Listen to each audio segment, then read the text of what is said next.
Hello guys, Mani Ratnam గారు దర్శకత్వంలో వస్తున్న థగ్ లైఫ్ అనే చిత్రం కథ ఏమిటి? అసలు ఏం స్టోరీ అది? ఎలాంటి కథ? సినిమా రిలీజ్ డేట్ ఎప్పుడు అనేది తెలుసుకోవడానికి కింద లైక్ బటన్ లైక్ చేసుకొని ఛానల్ సబ్స్క్రైబ్ చేసుకోండి. ఇక వీడియోలోకి ఎంటర్ అవుతాం. ఇక నేను చెప్పే కథ 100% ట్రూ, అదేవిధంగా క్లారిటీ కథ. ఇది సినిమాలో ఉండకపోతే క్లారిటీ చెప్తున్నా, సినిమాలో పక్కా ఉంటుంది. అంగరంగ వైభవంగా జూన్ 5th సినిమా థియేటర్లో రానుంది. ఇక ఈ చిత్రంలో మణిరత్నం గారు డైరెక్టర్, అదేవిధంగా ఈ చిత్రానికి హీరో వచ్చేసి కమల్ హాసన్ గారు. అయితే ఇప్పుడు మీకు చెప్పబోయే కథ ఎలా ఉంటుందంటే, తండ్రి కొడుకు మధ్యలో జరుగుతున్న పోరులో ఇంకో విలన్ వస్తాడు. అది ఎలాంటిది అని తెలుసుకోవాలంటే కథ వినాలి ఫస్ట్ మీరందరూ. ఇక కథలోకి ఎంటర్ అయిపోతే, మన హీరో పెద్ద గ్యాంగ్స్టర్ ఉంటాడు. అయితే మళ్ళీ మన హీరోకి పెళ్ళి అయిపోయి ఉంటుంది, అన్నీ ఉంటుంది. దాని తర్వాత మన హీరో చనిపోతాడు అని చూపిస్తారు.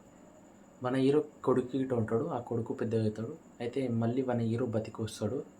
మళ్ళీ ఆ కొడుకుతో కలిసి ఉండి, దాని తర్వాత ఆ కొడుకుయే ఆ వ్యక్తికి శాపంగా మారుతాడు. అంటే ఒక గ్యాంగ్స్టర్ మళ్ళీ ఇంకో గ్యాంగ్స్టర్ పుట్టిండని చెప్పి. అయితే ఆ తండ్రి కొడుకు మధ్యలో ఒక యుద్ధం నడుస్తుంటుంది. అయితే మరొక విలన్ ఎంటర్ అవుతాడు. ఇక్కడ ఆ కొడుకే విలన్ అనుకుంటే మరొక విలన్ నా కొడుకు వస్తాడు.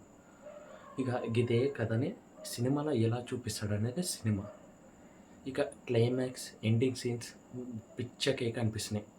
ఫైట్ సీన్స్ అయితే మనం ఆల్రెడీ చూసేసినాం ఇండియన్ 2లా. ఇలాంటి ఫైట్ సీన్స్ మనం కమల్ హాసన్ గారితో ఇంకా నేను ఎక్స్పెక్ట్ చేస్తున్నా సినిమాలో. అయితే ఇదే కథ, కన్ఫర్మ్ కథ ఇదే.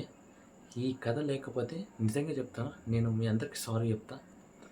ఇక సినిమా ఎలా రన్ అవుతుందంటే ఈ మూడిట్లపైన, మన హీరో, కొడుకు, అదేవిధంగా మెయిన్ విలన్, ఈ మూడిట్లపైన రన్ అవుతుంది సినిమా.